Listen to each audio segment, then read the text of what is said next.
안녕하세요. 오픈넷입니다. 오늘 저희가 다룰 주제는 바로 인터넷의 작동 원리입니다. 인터넷은 이제 우리의 삶에 하루라도 없으면 살 수가 없는 가장 중요한 기반이 되었습니다.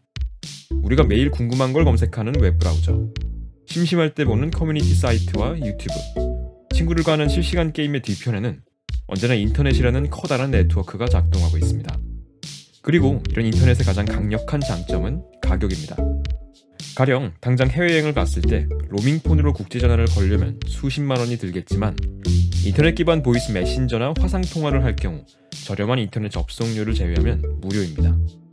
옛날에는 100만 명에게 나의 메시지를 전달하려면 수백만 원, 수천만 원어치의 전화나 우표값을 써야 했지만 지금은 1억 명이 내 메시지를 보게 해도 공짜입니다. 과연 이런 마법은 어떤 이유로 발생하는 걸까요? 이를 이해하기 위해서는 전 세계 수많은 컴퓨터들이 어떻게 연결되는지 그 원리를 이해할 필요가 있습니다. 자, 한번 두 개의 컴퓨터가 서로 통신을 하는 상황을 가정해 봅시다. 통신을 위해서는 두 개의 컴퓨터가 서로 연결이 돼 있어야겠죠.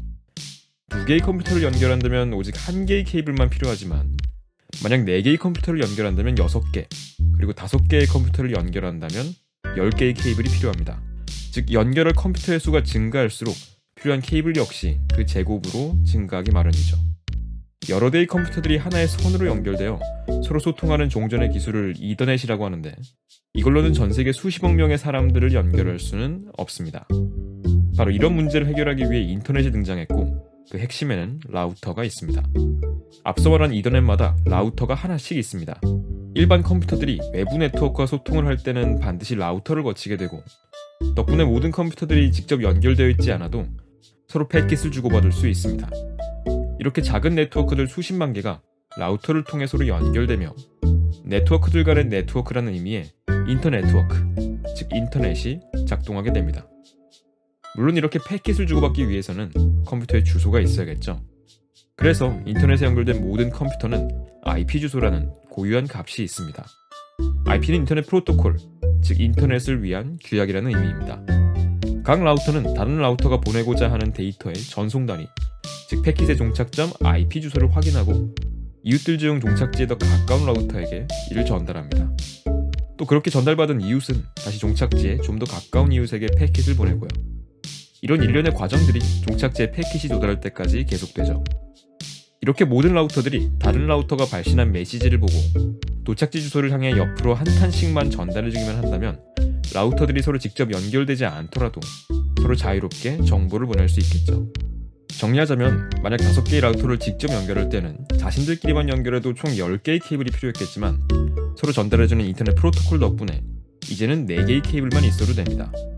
또 전세계 인터넷에 연결된 라우터가 100개라고 했을 때 이들을 모두 연결하기 위해 4950개의 케이블 대신 라우터들이 서로 메시지를 전달해준다는 약속만 있다면 99개로도 충분합니다.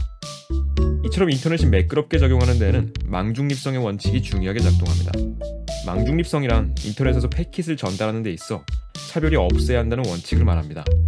각 라우터가 발신자가 되기도 하고 수신자가 되기도 하는데 도착지를 향한 옆 칸으로의 패킷 전달에 대해서는 서로 별도의 돈을 받지 말고 조건도 걸지 말자는 것이죠. 그래서 망중립성 하에서 누구든 인터넷에 연결하는 접속료만 내면 그 이후로는 비용과 조건 없이 정보를 주고받을 수 있습니다. 바로 이 덕분에 우린 해외여행을 갔을 때 인터넷에 접속만 돼 있다면 보이스 메신저를 쓰든 영상통화를 하든 무료로 서비스들을 이용할 수 있습니다. 무료로 동영상을 올리고 수백만 명이 볼 수 있게 합니다. 그런데 라우터를 설치하고 연결하려면 기술도 있고 자본도 있어야 합니다. 이 작업을 통해 수익을 얻는 업체를 망사업자 혹은 인터넷 서비스 제공자, 즉 ISP라고 합니다. 이들은 수많은 기업들과 개인들을 라우터로 서로 연결해줄 뿐 아니라 그렇게 만들어진 국내 네트워크를 다시 해외의 라우터들과 연결시켜줍니다. ISP가 고객들에게 받은 인터넷 접속료, 즉 설치비와 유지비는 다시 해외의 상위 ISP와 접속하는 비용을 내는 데도 사용됩니다. 인터넷을 여러분들에게 판매할 때 인터넷은 전 세계 컴퓨터들과의 소통 가능성, 즉 완전한 연결을 의미하기 때문입니다. 그런데 정보 전달료는 없어도 접속료가 있으니 조삼모사가 아닐까요? 인터넷 접속료는 보통 접속 용량에 따라 정해집니다. 망중립성에 의해서 접속 지점을 통해 얼마나 많은 데이터가 지나가는지와는 상관이 없습니다. 실제로 당장 여러분들이 집에 초고속 인터넷을 설치할 때도 초당 100MB인지 500MB인지에 따라 가격이 달라지죠. 한 달에 100GB를 썼는지 500GB를 썼는지 상관하지는 않습니다. 전자기파가 공중파를 통하든 케이블을 통하든 아무리 많이 지나가도 추가 비용이 발생하지 않기 때문에 TV를 오래 본다고 돈을 더 내지 않는 것과 마찬가지입니다. 한 이웃 라우터에게 정보를 받아서 도착 주소에 더 가까운 또 다른 라우터에게 이를 전달하는 수고 정도는 모든 라우터가 무료로, 그리고 차별 없이 하자는 망중립성의 개념은 이렇게 인터넷의 마법을 가능하게 했습니다. 하지만 최근에 망사업자들이 인터넷에 컨텐츠를 제공하는 업체들에게 정보 전달료, 즉 망 이용 대가를 받겠다는 주장을 하고 있는데요. 좀 더 자세한 내용을 알아보기 위해 다음 영상에서는 망 이용 대가가 왜 망중립성에 반하는지 좀 더 자세히 알아보겠습니다.